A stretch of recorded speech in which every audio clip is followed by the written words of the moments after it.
Palabra y vida. Con el padre Manuel Horta, desde Sevilla.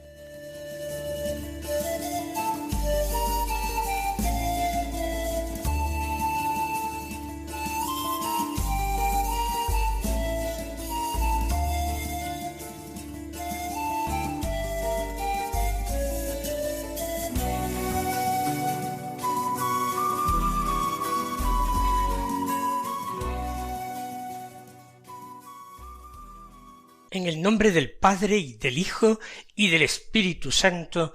Amén. Alabados sean Jesús y María. Muy buenos días, queridos amigos, oyentes de Radio María y seguidores de este programa Palabra y Vida. Hoy es, o mejor dicho, debería ser el viernes de la 8ª semana del tiempo ordinario.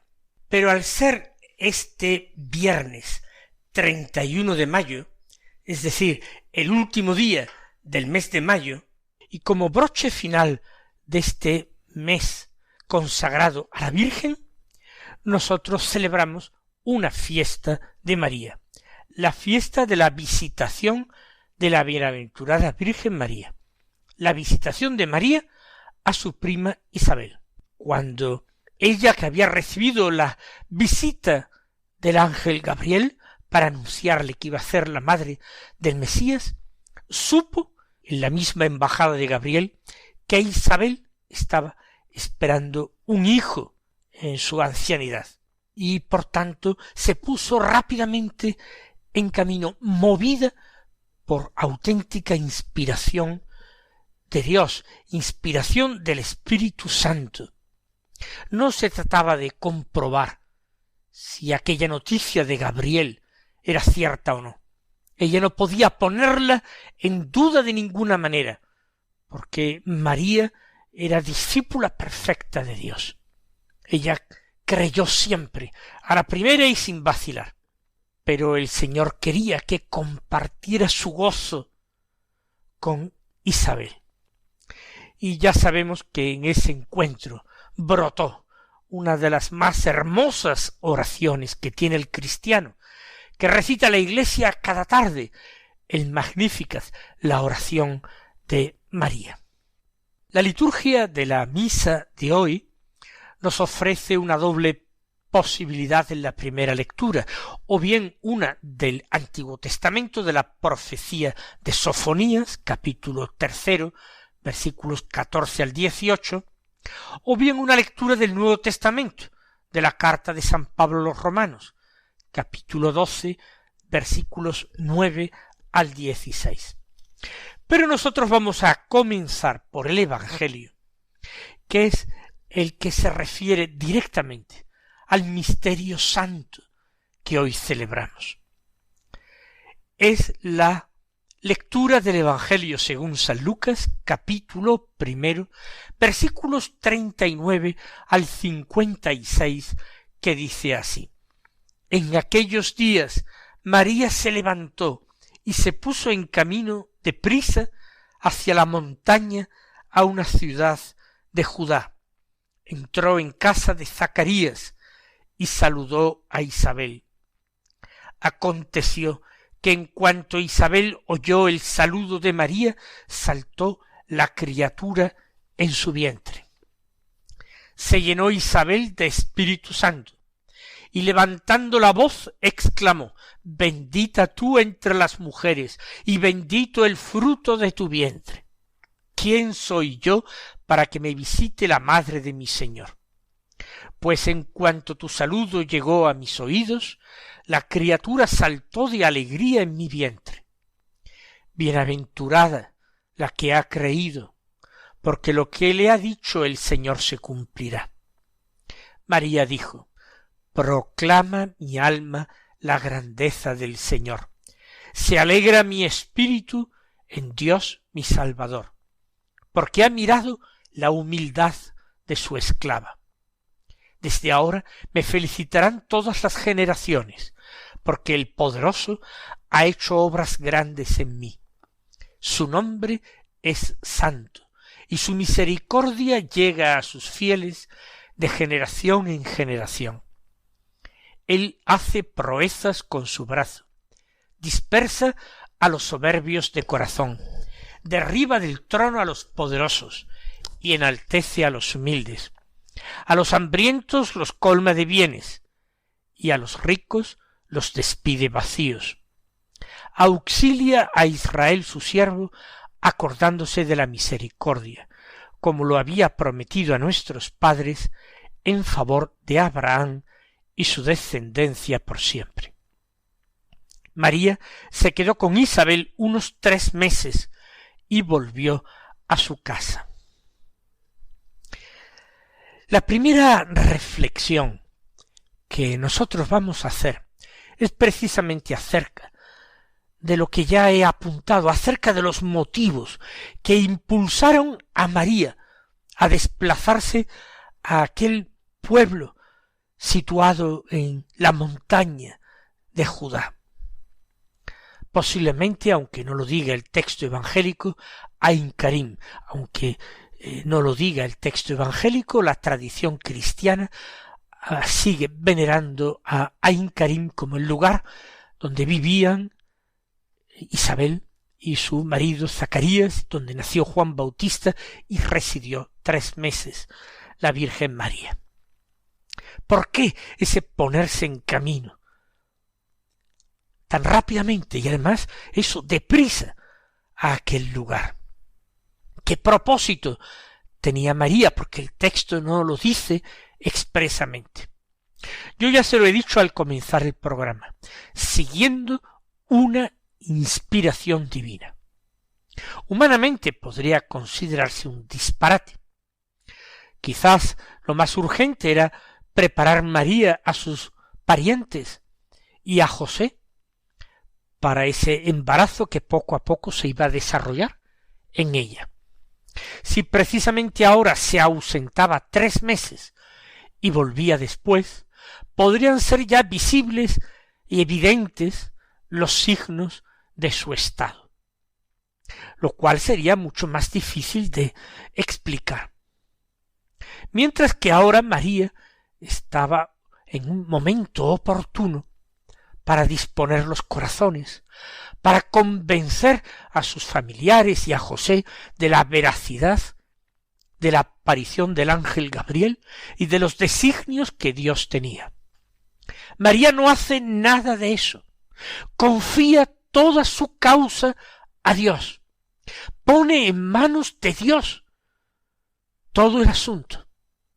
No busca dar explicaciones humanas ni a José ni a su familia. Quizás ella viviera allí con Ana, no sabemos si todavía vivía Joaquín, es posible que no.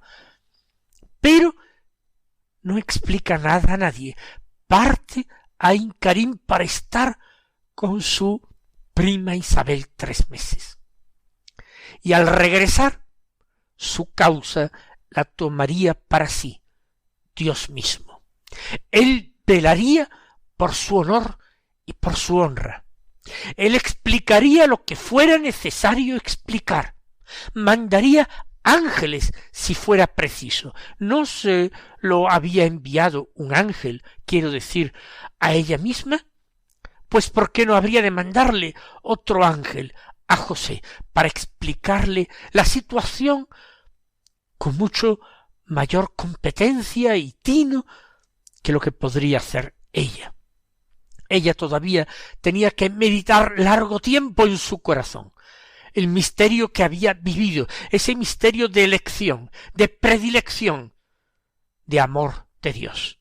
Para eso necesitaba alejarse de Nazaret. Para eso era preciso retirarse a Judea, lejos de tantas personas que la conocían en Nazaret, lejos de preguntas, de la inquietud de tener que explicar, de convencer a José, a su familia. Mi causa es la causa de Dios, mi honra y mi honor son la honra y el honor de Dios. Si Él quiere que los pierda, los perderé, así como la vida. Y si Él quiere defenderlos porque son suyos, los defenderá. Ese es el motivo principal y yo diría que único para María. Seguir el impulso interior.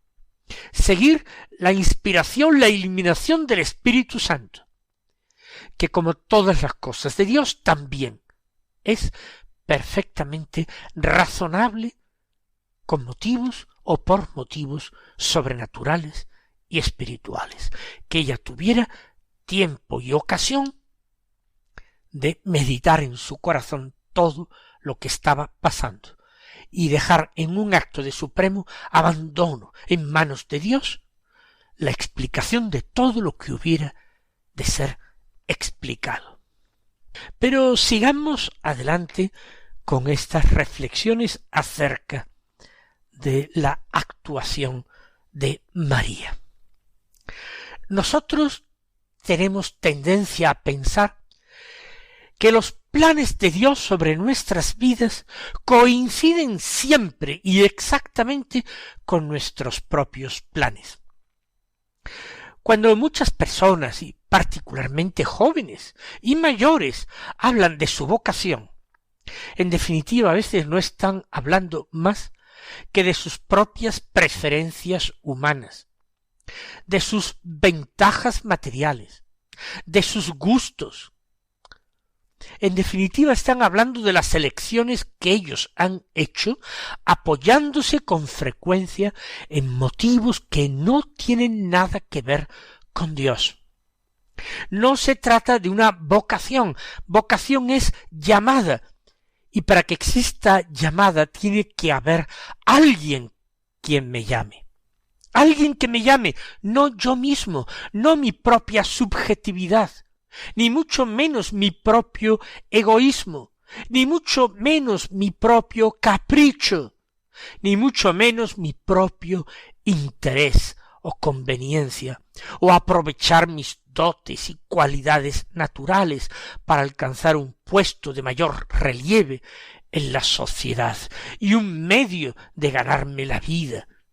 Cuanto mejor, pues más conveniente. No, eso no es verdadera vocación. La vocación es llamada de Dios.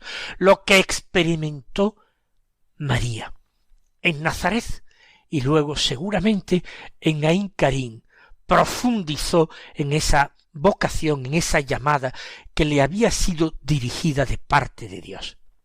Y con frecuencia las llamadas de Dios, las vocaciones de Dios, no están en perfecto acuerdo y concordancia con nuestras preferencias, con nuestro querer, con nuestras previsiones incluso. Recuerden que la previsión de María y seguramente su preferencia humana y al mismo tiempo espiritual, que obedecía a una vocación auténtica de Dios anterior, que no la contradice la nueva, sino que la complementa y la ilumina. Su primera vocación era la virginidad, consagrarse al Señor en cuerpo y alma, de una forma completa, perfecta y total. Vivir esa entrega a Dios, sin compartir su corazón con ningún hombre, sin dividir su corazón con ningún hijo.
Esa era verdadera y auténtica vocación de Dios, y ella la había seguido. De ahí el desconcierto de aquella Virgen de Nazaret cuando le es dicho de parte del ángel algo de lo que ella no puede dudar en absoluto, como sí dudó Zacarías cuando el ángel se le apareció en el lugar del templo llamado Santo, mientras ofrecía el incienso.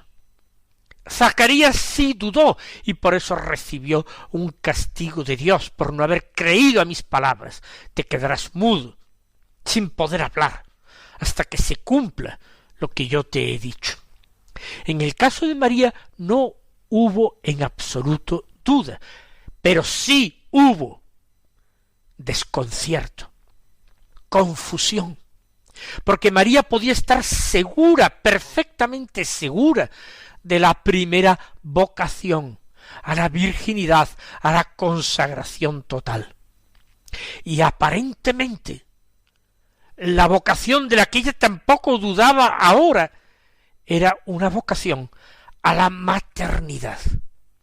Ella había transigido en el matrimonio con José, quizás de acuerdo con su esposo, en vivir, como digo, de común acuerdo, por vocación divina y sobrenatural también de José, vivir la virginidad consagrada a Dios. Por cuestión de conveniencia humana, el matrimonio era un buen estado para vivir en virginidad. Pero ya la maternidad era otra cosa. La maternidad sí parecía que se enfrentaba directamente a la virginidad. Insisto, no así el matrimonio tal como lo habían concebido aquellos esposos que todavía no habían comenzado la convivencia. Por eso el ángel Gabriel condesciende de parte de Dios a explicarle. El hijo que va a nacer no va a ser hijo de ningún varón, sino hijo solamente de Dios. Su maternidad va a ser virginal, ella quedará tan intacta después como antes del parto. Pero el hijo que va a nacer viene de Dios, va a ser Dios mismo. Nada de eso se podían imaginar los justos del Antiguo Testamento. Era algo que sobrepasaba la imaginación echada a volar por los justos de Israel durante siglos, en relación a las promesas hechas por Dios a Abraham y a David. Nunca nadie las había entendido, comprendido y visto realizadas como aquella doncella de Nazaret. Por eso, en María la vocación no es seguir sus propias preferencias. En María no es aprovechar sus propias cualidades para brillar o para tener un puesto de mayor relieve en la sociedad o para ganarse mejor la vida y tener entonces una existencia más cómoda, más gozosa y placentera en lo humano. La vocación de María fue otra cosa. Y nosotros tenemos que preguntarnos acerca de nuestra vocación. Si nosotros ya hemos emprendido hace mucho tiempo el camino de la vida, hayamos o no hayamos sido fieles a nuestra propia vocación, el camino está ya emprendido y posiblemente sin posibilidad de rectificación. Entonces hay nuevas llamadas, porque las vocaciones del Señor son continuas. Tendremos una llamada de Dios a perfeccionarnos, a santificarnos en ese estado de vida, en esa profesión, en ese lugar, en ese modo, que quizás nosotros no elegimos bien en un primer momento.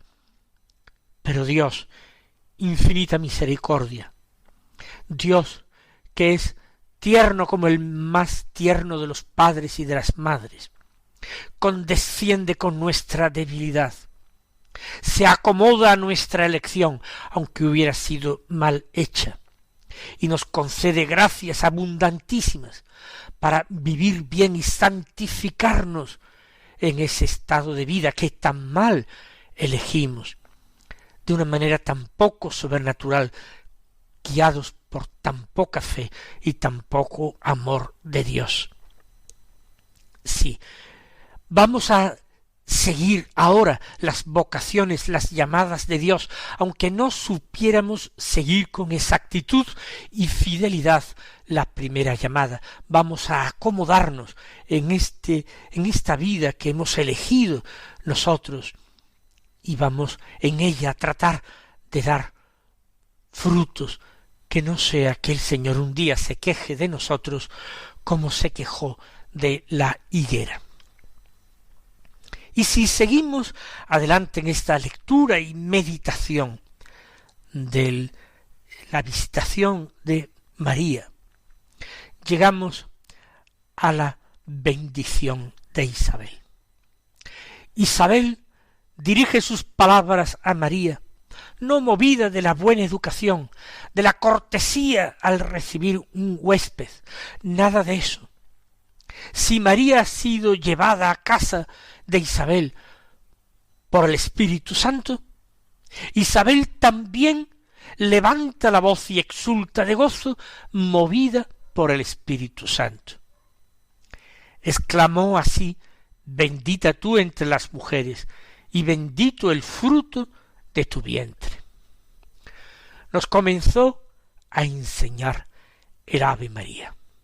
Ave María, Dios te salve María.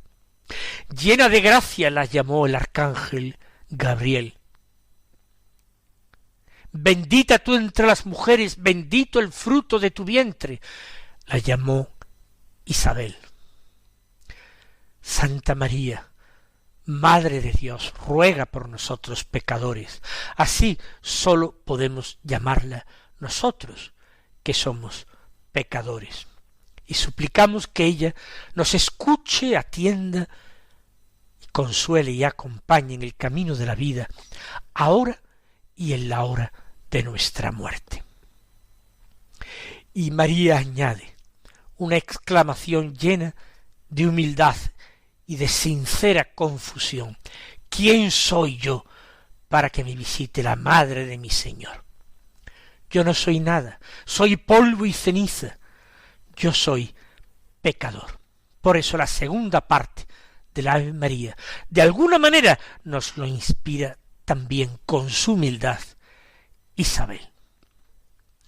Mis queridos hermanos, que nos alegremos clausurando este mes de mayo, este mes de la Virgen, con una fiesta tan bonita como la de la Visitación. Que el Señor os bendiga en ella y hasta mañana si Dios quiere.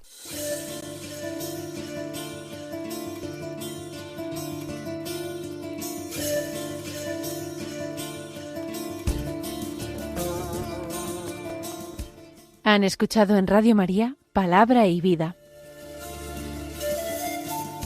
un programa que dirige el Padre Manuel Horta.